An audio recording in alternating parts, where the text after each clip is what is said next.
It's funny you say that, TJ, because at the beginning of the season, when you guys first went onto the show, you guys kind of embraced the whole snake in the grass thing, which I thought was hilarious, by the way. Oh, yeah. Was that just kind of like, in a way, like taking it away from them, like taking the power away from them to try to use that against you?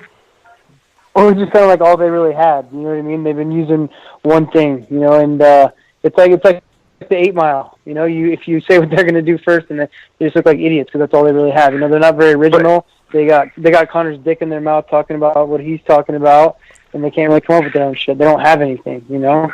Yeah, another funny aspect about that, too, is before that comment of Connor saying that on the show, it was a couple years before that, a fan made TJ a Wikipedia page and gave him the nickname The Viper.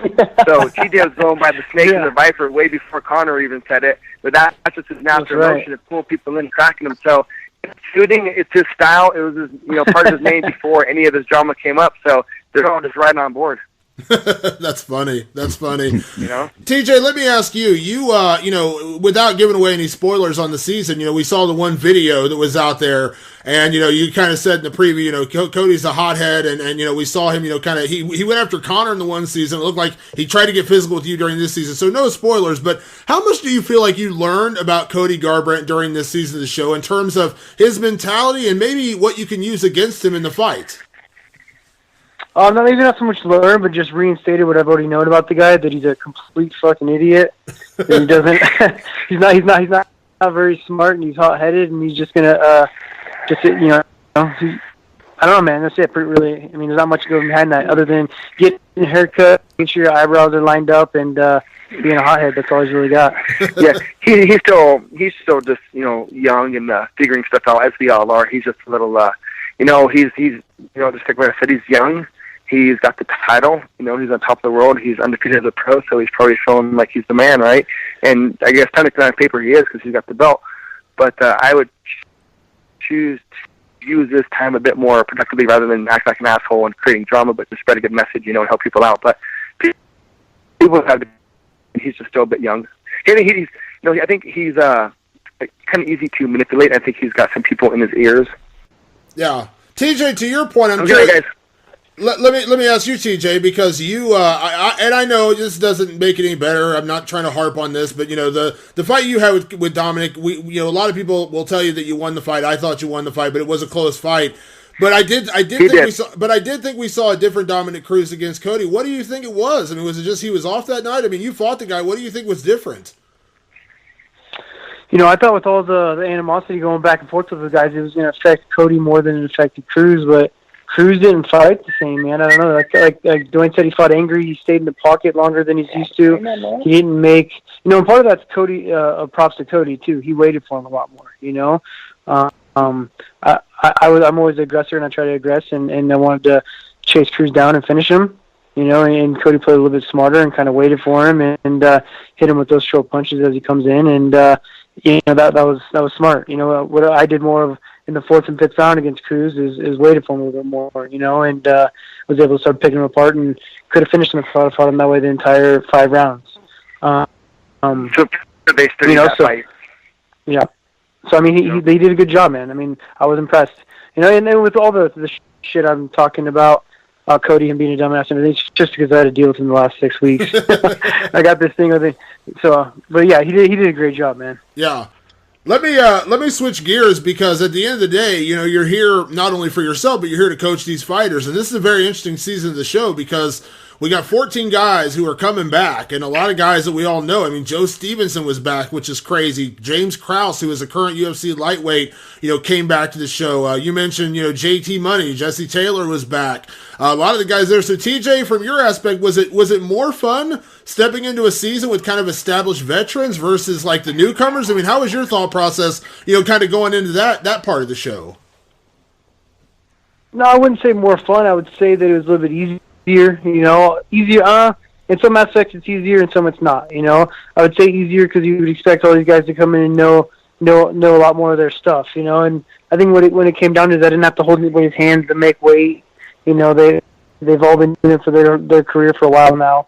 They're all older. They're not looking to be young and dumb at the house. I don't have to really hold anybody's hand, but still, I one hard part is that a lot of guys have habits. They come in with things they've learned for a long time, and if it's something that doesn't really vibe with your style, you can't continue to teach them your style. You got to make them better at their own. So just learning to adapt to each guy's style, and they've all been doing what they've been doing for so long. So, it was good, man. It was good and challenging at the same time. Yeah. One thing I noticed, and I'm not going to point out any specific people, but one thing I noticed is fighters seem to be really, really good at cutting weight, but not all of them really know how to train. It's like they just learned how to cut weight perfectly, but nobody took the time to train. And that was one of the things I was really impressed with TJ on the show was his coaching ability. And that's why recently he just got promoted to black belt under me, because he can perform all the drills and combinations that I've ever create. And he's obviously a ninja in the gym. But I was talking with Sensei Root, and he said, well, let's see how TJ teaches. So when the Ultimate Fighter came up and tried to sit back and watch TJ coach all these athletes for 6 weeks, and see him break down every aspect of the sport perfectly and help not just teach his style, but to adapt to the athlete and make sure he's helping them get better at their typical traits.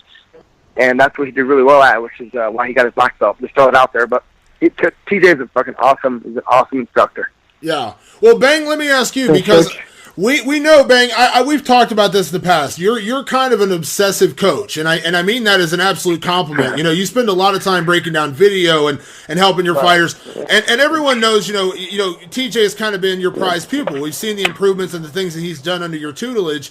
But how proud were you to see see TJ kind of do his thing as a coach and kind of take the things he's learned under you and kind of become his own coach? But I mean, I got to imagine that makes you even prouder of the work you put in together, that you can kind of see him go off and do those kind of things, and why I imagine you gave him the black belt. Yeah, 100%. He's just he's a world-class athlete that knows how to break everything down. I haven't seen anybody put all the three things together as well as TJ.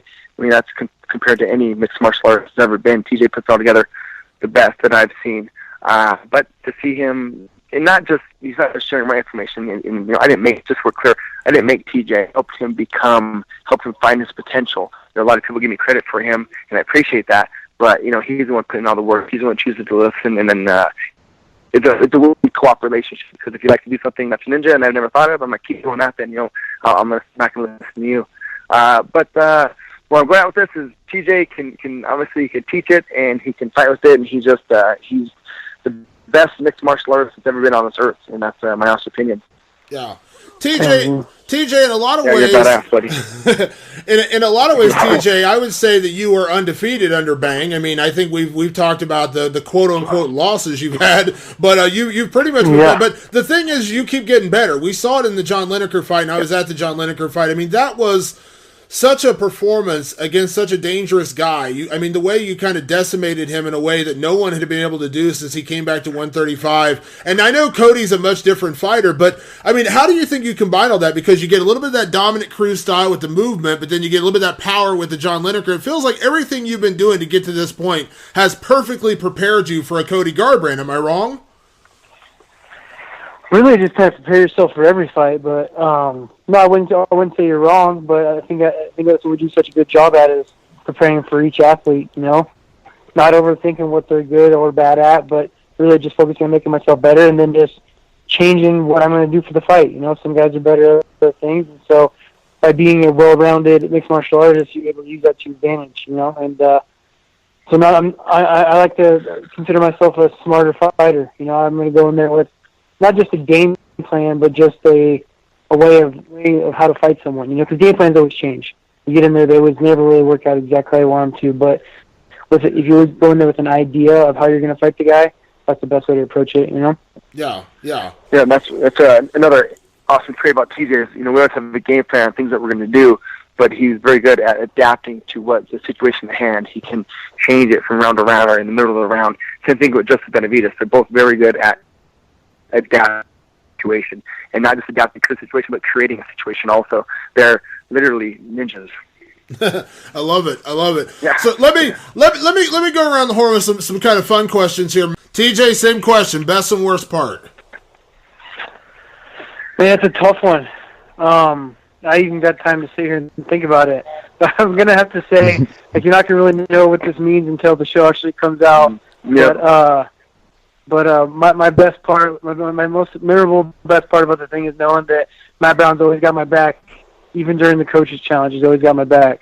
that was just the best thing. So us between me, Matt, and Dwayne, we know what we're talking about, and then everyone else will have to find out when the show comes out. Yeah. All right. Hey, just to add to that real quick, man, one of the best parts about it, to be honest, that nobody's mentioned was the fights, man. There were some great fights, man. I've watched the Ultimate Fighter for years, and I'm like everybody else, man. Nobody cares to watch all the drama, really.